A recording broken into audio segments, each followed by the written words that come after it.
Carta aos Hebreus, capítulo de número 6, verso de número 9. Mas de vós, ó amados, esperamos coisas melhores e coisas que acompanham a salvação, ainda que assim falamos. Amém? Fecha os teus olhos. Senhor, estamos diante de Ti, ó Pai, com o coração entregue, rasgados, amando estar na Tua presença, meu Pai, em igreja, em comunidade, com o corpo de Cristo, meu Senhor. Nós estamos aqui para celebrar esse momento, essa vitória, Pai. Como Teu servo falou, 4 anos não são 4 dias, Pai amado. Tem uma história aqui. Por isso, nós precisamos da Tua direção nessa noite, Pai amado. Diga, ó Deus, o que o Senhor quer para os próximos anos, Pai amado. Que essa igreja não fique parada, mas que ela vá adiante através da Tua palavra, Pai amado. Portanto, faz a minha língua, meu Pai, como a pena de um destro escritor e atinja, meu Pai, não os ouvidos, mas o coração do Teu povo com a Tua palavra, Pai. Isso é o que eu te peço, em nome de Jesus. Amém. E graças a Deus. Amém, queridos? Podem sentar. Você mantém a sua Bíblia aberta. Nós vamos discorrer parte do capítulo 5 e parte do capítulo 6, irmãos. Amados, Hebreus é uma epístola bem interessante. Ela vem para trazer um esclarecimento da pessoa de Jesus, necessariamente, intencionalmente, a partir do Antigo Testamento. Vem mostrando a superioridade de Jesus em relação aos anjos. Tem a galera que idolatra anjo, né? Eu acredito em anjo. Você acredita também? Existe. A Bíblia fala que eles trabalham em favor daqueles que nele esperam. Só que tem aquela coisa, né? Às vezes o culto está tranquilo. Aí vem alguém, uma vez eu ouvi um pregador bem pentecostal falando isso. Vem um desavisado, segundo ele falou, né? Que não conhece Bíblia e fala, tô vendo um anjo. Aí começa aquela coisa toda, né? Glória a Deus, aleluia. Aí pula, rola, finge de morto, todas essas coisas, né? Anjo está aí para servir, não para ser adorado. Amém? Essa é a função dele. E o autor aos Hebreus vai mostrar isso. A superioridade de Jesus em relação aos anjos, a superioridade de Jesus em relação a Moisés. E isso pegou ali bem com os judeus, né? Porque para os judeus, praticamente é Deus no céu e Moisés na terra. E o autor vem quebrando isso. É o outro microfone? Vamos lá. Amém? Alô? Agora eu estou certo? Vocês perdoem. Então, quando a gente vê aos Hebreus, a gente vai ver Jesus, ou melhor, o autor mostrando essa superioridade de Jesus. Até ele chegar no capítulo 4, no capítulo 5 e mostrar a superioridade de Jesus em relação ao sacerdócio. Mostrando que ele é um sacerdote, ou melhor, um sumo sacerdote diferente, segundo a ordem de Melquisedeque. E isso vem trazendo uma espécie de espanto para aqueles que estavam lendo à época. Isso vem trazendo uma novidade, ou melhor, um esclarecimento, porque até então, alguns poderiam achar que a lei deveria ser menosprezada, até descartada. E não é assim que o Novo Testamento vai mostrar. Mas existem aqueles que vão colocar a lei acima da graça, a antiga aliança acima da nova aliança. Então, aos Hebreus, a carta aos Hebreus vem mostrando a importância de ambos e colocando cada um no seu devido lugar. Só que chega aqui, no capítulo 5, ele vai falar que tem muito mais coisa para falar. Tem muito mais coisa para ensinar. Ele vai mostrar que é necessário se aprofundar nesse assunto, é necessário mergulhar nesse conteúdo. Aí eu vou me lembrar de Ezequiel 47, que o profeta, ele ia caminhando, as águas dão nos pés. Só que ele precisava caminhar mais, a água ia dando nos tornozelos, nos joelhos, e até o momento em que a água o tomava por completo. Ele não podia parar. É mais ou menos isso que o autor aos Hebreus está conversando com o povo na época. Olha comigo no capítulo 5, lá no verso 11, o que ele vai dizer. Do qual muito temos que dizer, de difícil interpretação, porquanto vos fizeste negligentes para ouvir, porque, devendo já ser mestres pelo tempo, ainda necessitais de que se vos torne a ensinar quais sejam os primeiros rudimentos das palavras de Deus. E vos haveis feito tais que necessitais de leite e não de sólido mantimento. Quando ele fala que pelo tempo vocês já deviam ser mestres, ele não está dizendo que todo mundo necessariamente tinha que dominar tudo e ensinar. Eu falar isso para vocês é trazer um peso muito grande para toda a igreja. Um peso que eu não quero trazer, igual outros já trouxeram. Inclusive, na minha época, é muito ruim, né? Falar na minha época, né? O cabelo já não cresce, estou criando barriga, mas eu casei. Amém? Aleluia, glória a Deus. Ela não veio hoje porque ela está em outra missão. Não dava para estar nas duas, aí dividimos para conquistar, amém?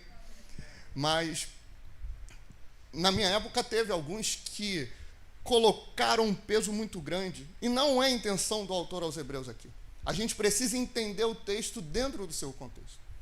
A ideia de ser mestre aqui é a ideia do amadurecimento, é a ideia do crescimento, é a ideia de sair do estágio inicial e avançar um pouco mais. Desde que vocês já ouviram isso, desde que Jesus já veio, desde que ele já morreu, desde que Jesus já ressuscitou dentre os mortos, desde que ele foi para o céu e enviou o Espírito, vocês já estão ouvindo sobre isso tudo. Vocês estão ainda no alimento, líquido. Vocês ainda estão no leite, no alimento inicial, naquela introdução alimentar. Vocês precisam já ser mestres. Com tudo que vocês já conheceram, vocês já deveriam ter avançado. Vocês já deveriam estar em outro estágio. Não nisso. Não nesse momento. O 13, porque qualquer que ainda que se alimenta de leite não está experimentando na palavra da justiça, porque é menino, mas o mantimento sólido é para os perfeitos, os quais, em razão do costume, têm os sentidos exercitados para discernir tanto o bem quanto o mal. A ideia de perfeito aqui não é alguém que não erra, não é alguém que não peca. O grego é teleios, que significa levado ao seu fim, completo, que não carece de nada para estar completo. Para eles ali, eles estavam vivendo num momento, num tempo, com atitudes que não era para estar. Eles estavam sendo, como o próprio autor fala, meninos. Eles estavam sendo infantis, eles estavam sendo crianças. Se a gente for trazer para os nossos dias, a gente pode entender isso como aquele tipo de igreja que não é aqui, né? Não é a Igreja Bíblica Cristã de Maricá. Também espero que não seja a Aliança Cristã lá na Pavuna. É aquela igreja lá longe, lá distante, de tão distante, né? Aonde, ao invés de estarmos envolvidos com o evangelismo, a gente está preocupado como um irmão está levando a vida dele. A gente está preocupado com o irmão que às vezes olhou torto, mas não olha e não entende que o irmão talvez tenha passado uma situação difícil. A gente está preocupado com a arrumação. Olha, as cadeiras elas estão muito distantes, irmã Fabiana, devia estar mais próximo. Só que a gente não se preocupa em trazer pessoas para ocupar essa cadeira. A gente está preocupado em dizer como está a estrutura. Tinha que estar de outra cor, tinha que estar... Acho que eu sou da parede preta agora. A gente não é não, amém? Acho que eu sou da parede preta agora. Parede branca, amarela. Isso aqui é o quê? Vermelho? O vinho? É um vinho fluminense. Vamos. Deve estar perdendo esse time. Vamos lá. É vinho. eu não gostei. A posição do som. O volume do som. A gente tem perdido tempo em coisas infantis, aonde nós deveríamos estar 1000 anos à frente do momento que já estamos. Alguns podem ter 4 anos de convertido. Qual é a idade da igreja? Do ministério? Pode ter 2, pode ter 10, mas Deus não nos chamou para ficarmos como meninos. Ele nos ordena a avançar. Ele nos manda crescer. Gálatas capítulo 4, o apóstolo Paulo vai falar isso. Enquanto o herdeiro, ele é menino, em nada, absolutamente nada, ele difere do servo. Nós somos salvos. Jesus nos salvou. Ele resgatou a nossa vida da mão do diabo. Ele nos perdoou dos nossos pecados. A condenação que tinha sobre nós, Ele pagou toda ela e estamos aqui hoje. Se cumprindo 1 Pedro 2, no capítulo 9, nós somos geração eleita, somos sacerdócio real, somos nação santa, povo adquirido das trevas para a maravilhosa luz. Nós não éramos povo como está lá em Oséias, mas agora somos o povo de Deus. Não tínhamos alcançado a misericórdia, agora alcançamos. Só que somos meninos, somos crianças, continuamos engatinhando. Ser criança não quer dizer que não é salvo, amém? Ser criança não quer dizer que Cristo não morreu por nós. Eu tenho que fazer algo para ganhar a minha salvação. Não, a salvação é de graça e é por graça, ponto. Só que daí em diante é comigo, daí em diante é contigo. O agir, o realizar, nós precisamos crescer. É a repreensão que nós vamos encontrar em Hebreus. E ele vai continuar. Por isso, deixando os rudimentos da doutrina de Cristo, prossigamos até a perfeição, ou seja, até a completude, não lançando de novo o fundamento de arrependimento de obras mortas e de fé em Deus, e da doutrina dos batismos, e da imposição das mãos, e da ressurreição dos mortos, e do juízo eterno. E isto faremos, se Deus permitir. O deixar o rudimento que o autor está falando não é no sentido de a gente não pode mais falar sobre isso, a gente não pode mais estudar sobre isso. Muito pelo contrário, amados. Nós precisamos ter contato com essas doutrinas porque é a base da nossa fé. O batismo, o arrependimento, a ressurreição dos mortos, a salvação de uma forma geral é a base. A gente não tem que descartar isso, deixar, nunca mais vou ver isso. Não, a gente precisa sempre voltar. Só que o ponto que ele está falando aqui não é que você não pode voltar. Você não pode só ficar nisso. Você não pode ficar só parado nisso, sempre aquela mesma coisa, sempre aquele mesmo assunto. Mas quem dera que a igreja hoje ficasse pelo menos nos assuntos bíblicos. Nem nesse estágio a igreja chega. A igreja fica morta. A igreja fica parada. A igreja fica apática. Recentemente, acredito que todos os irmãos viram, pelo menos a maioria, um pastor bem conhecido na internet declarou que pecou e foi afastado do ministério. Sabe qual é a preocupação da internet? O que ele fez? O que ele deixou de fazer? Essa é a preocupação do povo, é saber necessariamente o que está acontecendo, mas eu duvido que 50% desses botaram o joelho no chão e oraram tanto por ele, quanto pela igreja que foi ferida, tanto pela igreja e pelas vítimas. Não, a gente fica estacionado, a gente perde tempo com assuntos inacabados, a gente perde tempo com o pecado, a gente perde tempo com aquilo que não gera nenhuma edificação, igreja.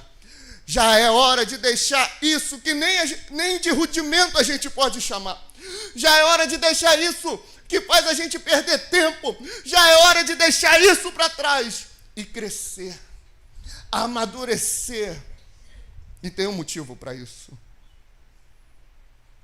Verso 4, porque é impossível que os que já uma vez foram iluminados e provaram o dom celestial e se tornaram participantes do Espírito Santo e provaram a boa palavra de Deus e os poderes do século futuro, recaíram, sejam outra vez renovados para arrependimento.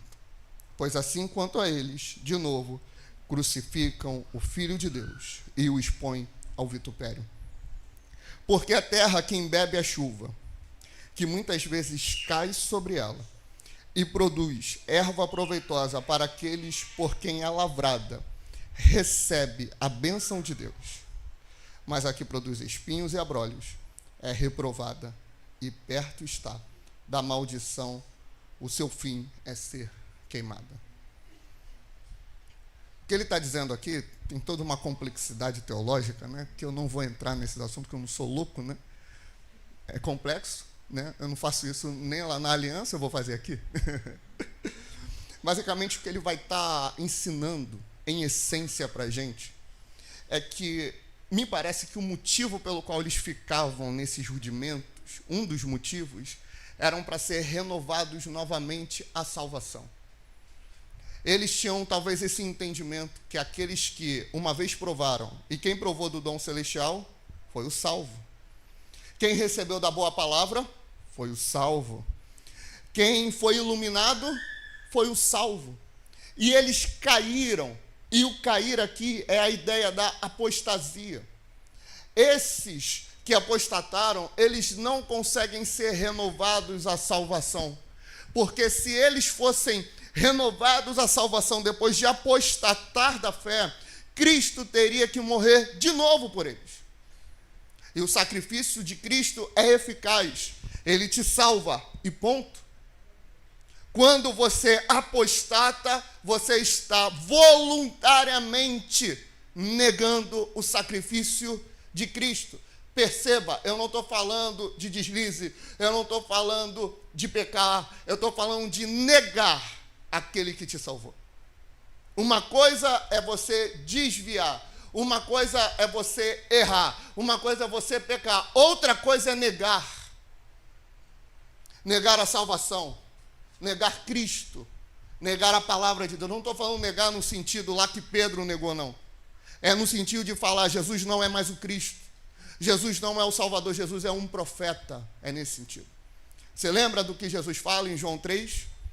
Ele fala, todo aquele que confessá-lo diante dos homens, esse será confessado diante do Pai. Mas se negar, ele também vai negar. Não é João 3 não, mas está na Bíblia. Depois você vê aí. Então, amados, tem esses casos. Esses casos não vai adiantar, a repetição não adianta. Repetir, ficar naqueles assuntos básicos, simples, não adianta. Precisa avançar. Mas chegou aquela pessoa que estava desviada, ela vai ter a atenção dela, mas a gente não pode parar. A gente precisa acelerar. Você sabe por quê? Porque a apostasia está tomando conta. Homens de Deus estão desviando, como foi o caso desse. Não é o único. Não são poucos, são milhares. São muitos. Maricá precisa ser ganha. Iguaba precisa ser ganha, Pavuna precisa ser ganha, o Rio de Janeiro, o Brasil está em apostasia, idolatria política, estão pegando a imagem que tinha que ser colocada para Jesus, a devoção que tinha que ser colocada para Jesus, estão colocando em um homem. Isso é idolatria no meio evangélico, isso é idolatria no meio da igreja. É só Ele, não foi o que louvamos? Somente Cristo e somente Cristo. Não tem outro, é só Ele. É Ele. Mas por que isso? Olha o que ele está falando, é impossível. Aqueles que apostataram, que caíram, que negaram, é impossível voltar. Vai lamentar, vai chorar, não tem problema. Chora, lamenta, se entristece, mas não para. Porque aqueles caíram. alguns ficaram para trás, e eles vão dar conta a Deus. Eu não estou falando que não é para estender a mão, amém? Eu não estou falando que não é para tentar ajudar, mas se apostatou, se nem Jesus está falando, é impossível que volte. É impossível. Não sou eu que vou debater com o texto bíblico. Isso é com eles. Mas de vós, verso 9, lê aí. Isso é para você. Isso é para a Igreja Bíblica Cristã de Maricá. Mas de vós, ó amados, esperamos coisas melhores. E coisas que acompanham a salvação, ainda que assim falamos. Isso é sobre vocês. Isso é sobre o remanescente. Isso é sobre o povo de Deus. Podem cair, podem apostatar, podem voltar atrás, podem fazer o que for, mas de vocês, Deus tem uma expectativa. Ele espera coisas melhores. Ele espera um amadurecimento. Ele espera um avanço. Ele espera um amor em comunidade. Ele espera uma família. Ele espera um povo que arda com o seu coração. Quando eu estava vindo para cá na minha curta viagem, né? Pertinho. Estava vindo, aí estava ouvindo um louvor que citava a passagem dos discípulos no caminho de Emaús, aonde o coração deles ardia. Eles falam, né? Porventura não ardia o nosso coração quando ele falava conosco. Aí eu me lembrava, é terrível, né? Essa coisa de tempo me rebenta. Quando eu era mais novo, eu nasci no século passado ainda, irmãos. Então, eu peguei assim um tempo diferente da igreja. Eu me lembro, eu era de uma igreja que o culto era terça, era quinta e era domingo. Domingo, acho que é igual vocês, né? Tem de manhã e de noite, né? Era domingo de manhã, escola bíblica. Escola bíblica era umas 2 horas, 2 horas e meia. E era só escola bíblica. E à noite culto. Irmãos, chegava na segunda, amanhã tem culto. Chegava a terça, mais tarde tem culto. Era um preparo para o culto. Acabava o culto, nossa, acabou. Aí quarta-feira. E buscava em casa. Buscava. Minha mãe me cobrava, lavar louça, cobrava. Cobrava limpar a casa, mas o que ela mais me cobrava, e façam isso com seus filhos, já leu a Bíblia hoje? Detestava. Eu não vou ficar de charme. Eu não vou fazer média, eu não vou fazer política. Detestava. Ai, tem que ler a Bíblia. Ele ia lá 2, 3 capítulos. Às vezes dava um migué, não vou mentir. Mas aquilo me fez tomar gosto pela leitura da palavra. Aquilo me fez amar a palavra. Até o momento, eu lembro até hoje, ela entrou no quarto e falou assim: filho, olha só, não estou falando para você não ler a Bíblia, mas chegou da escola, tu está aí há 2 horas, já tem que fazer as coisas em casa. Mas por quê? Me foi ensinado isso desde criança, me foi ensinado desde pequeno. Chegava a quarta, amanhã tem culto. Aí culto na quinta, inventava alguma coisa sexta, sábado, para estar orando, para estar buscando, para estar aprendendo a palavra. Chegava domingo, a correria. Eu vou perder o meu domingo. Eu nunca perdi o meu domingo, eu só ganhei conhecimento, só ganhei no louvor, na oração. O meu coração ardia. Só que aí hoje, a geração de hoje, meu Deus, eu vou perder o meu domingo, eu não posso. Eu não vou passar o meu domingo em família. O crente se preocupa porque não vai passar o domingo com a família dele, mas ele não se preocupa em trazer a família dele para a igreja, irmão. Meu Deus, o nosso coração precisa voltar a arder. Nós precisamos ter expectativa em Deus, porque Ele tem uma expectativa sobre você. Mas de vós, ó amados, esperamos coisas melhores. Esperamos coisas melhores. Esperamos coisas que acompanhem a sua salvação.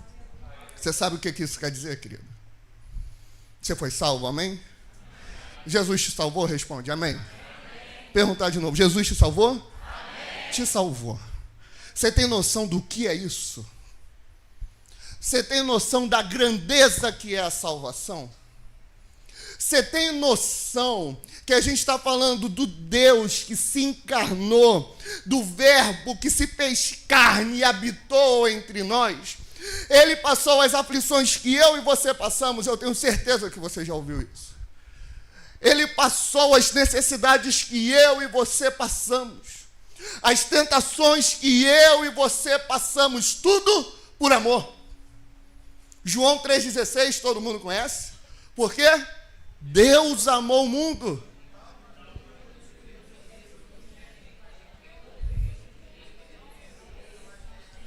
Todo mundo sabe, mas não entende, porque se entendesse o coração ia arder. Deus amou o mundo. Ele amou o mundo da distância que é da Pavuna para Maricá. Não. Ele amou o mundo do tamanho que é o mundo. Não. Ele amou o mundo do tamanho que é o universo. Também não. A gente está falando, quem está falando ali é Jesus, na conversa com Nicodemos. Não Augustus, né? O Nicodemos ali. Ele está conversando com ele, meu irmão. A gente está falando do homem mais sábio que já existiu, que é Jesus. Do mestre dos mestres. E Manu, ele não encontrou uma palavra para definir o amor que ele tem pela igreja. Nem ele, que sabe de tudo, que conhece tudo, conseguiu, pastor Sandro, definir a grandeza que é o amor de Deus. Por isso ele fala, ele amou o mundo de tal maneira que deu o seu único filho, deu o seu primogênito, deu o único filho para que todo aquele que nele crê não pereça, irmãos, mas tenha vida eterna. Ele entregou por mim e por você. Quando a gente tem dimensão desse amor, vai se cumprir. Mas de vós, amados, esperamos coisas melhores, coisas que acompanham a salvação. Quando a gente entende a grandeza do que ele fez por nós, tudo que nós fazemos por ele não é mais um sacrifício, não é mais pesado, não é mais penoso, é gratificante.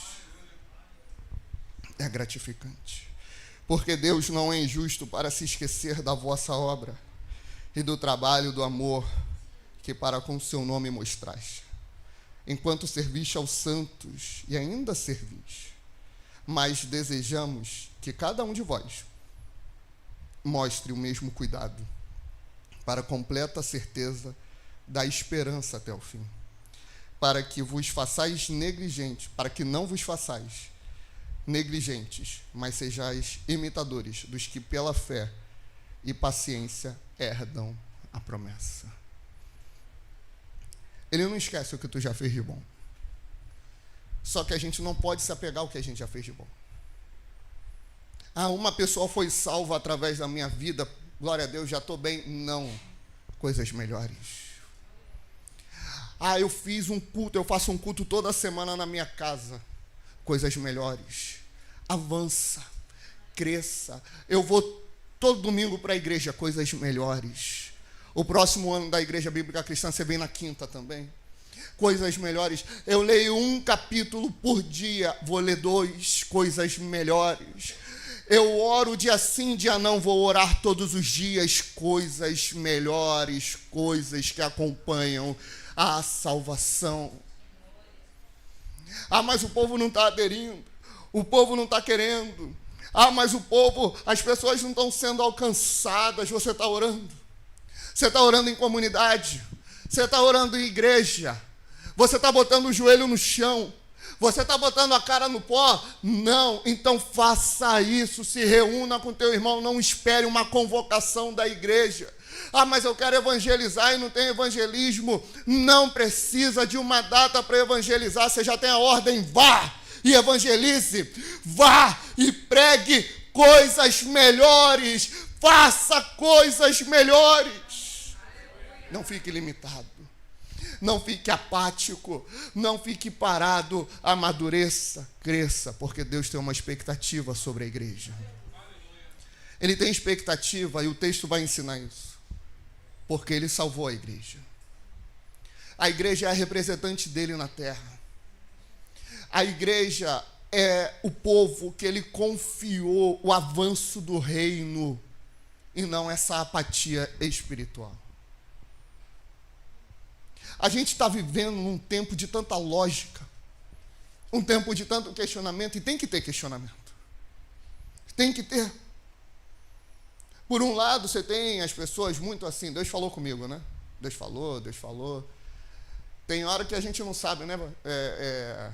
O que é verdade, né? Que uma hora fala um trem, outra hora fala outro trem, né?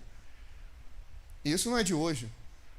Você tem no momento o catolicismo romano matando a Joana d'Arc, porque era uma bruxa. Depois ela virou uma santa. E aí? Qual mentira que é a verdade? Qual que é? E tem muita gente que faz isso. Por outro lado, a gente tem um povo que negligencia totalmente a ação do Espírito Santo, o mover do Espírito Santo. E você tem reparado como isso tem avançado? Isso não é só com a igreja. Essa apatia, isso é com o mundo. O avanço da tecnologia tem tornado o ser humano preguiçoso. O avanço da tecnologia tem tornado o ser humano parado, apático. As redes sociais, elas estão sendo programadas, feitas. Eu trabalho um pouco nessa área, sei do que estou falando. Ela é feita para te prender. Ela é feita para acabar com a tua atenção e focar ali. Você já reparou? Eu tenho que fazer tal coisa 7 horas da noite. 6 horas você pega no celular, você pisca. É 6h50. Você já fica numa correria. Não tem havido mais gênios, sábios, grandes atletas. Já reparou? Por que será? Porque querem fazer com que a humanidade seja parada, seja dependente politicamente, seja dependente de Estado. Quando a gente olha para a igreja, a gente vai vendo uma igreja completamente morta. Uma igreja que não busca mais Espírito Santo. Uma igreja que não vê mais o mover de Deus. A gente não consegue ver de forma verídica uma ação dos dons do Espírito, amados. A gente não vê mais uma preocupação em fluir nos dons. Eu não estou falando para fazer toda aquela papagaiada, para fazer todo aquele mover, todo aquele balanço, se jogar no chão. Eu não estou falando disso, amém? Não estou falando disso. Só que nós não podemos ser negligentes com aquilo que a Bíblia diz. 1 Coríntios 12, Paulo fala acerca dos dons espirituais. Não quero que sejais ignorantes. Eu não quero que vocês ignorem um assunto tão importante para o crescimento da igreja. Por que tinha cura, irmãos, na época de Jesus, na época dos apóstolos? Era para credenciar que Deus está acima da enfermidade. Por que tem? Não é para a gente aparecer, não é para a gente ser o curandeiro da vez, mas é para mostrar que o poder de Deus é real, é para mostrar a ação dele que é sobrenatural, que ninguém pode entender, porque ele é Deus. Mas a gente fica apático, a gente fica parado. Vou lá no culto na quinta, vou lá no culto no domingo e parou. No caso da aliança, vou na quarta, vou no domingo e está tudo certo. Vou na segunda, na oração e está tudo certo, está tranquilo, está legal. Não pode ser, a gente precisa avançar, porque a expectativa de Deus é de coisas melhores.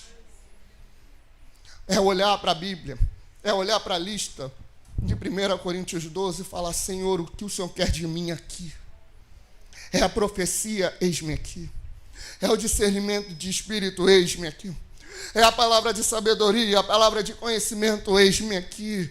Senhor, eu não quero um dom para eu aparecer, Senhor, eu quero fazer mais, eu quero ir além. Eu não quero ficar parado esperando o irmão A, B ou C evangelizar, esperando o outro irmão vir pregar. Eu quero ser útil, eu quero ajudar o teu povo, eu quero fazer o teu reino avançar. Por quê? Porque Deus tem uma expectativa de coisas melhores. Olha para 1 Coríntios 12.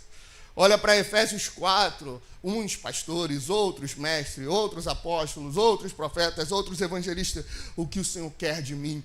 Me prepara, me forja. Olha para Romanos 12, o dom da misericórdia, o dom de receber, o dom disso, daquilo. Olha para a Bíblia e fala: Senhor, qual é o meu chamado? Aonde eu vou me encaixar aqui no ministério da Igreja Bíblica Cristã de Maricá? O que o Senhor espera de mim? Ele vai falar coisas melhores, então Ele vai te direcionar, amado.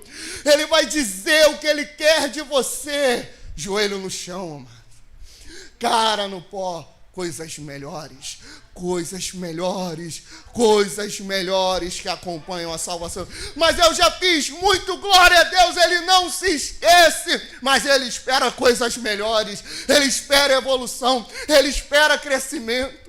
Você sai daqui hoje, aí amanhã de manhã tem culto, sai do culto amanhã de manhã e já coloca na tua cabeça: eu vou chamar toda a minha família esse ano para a igreja.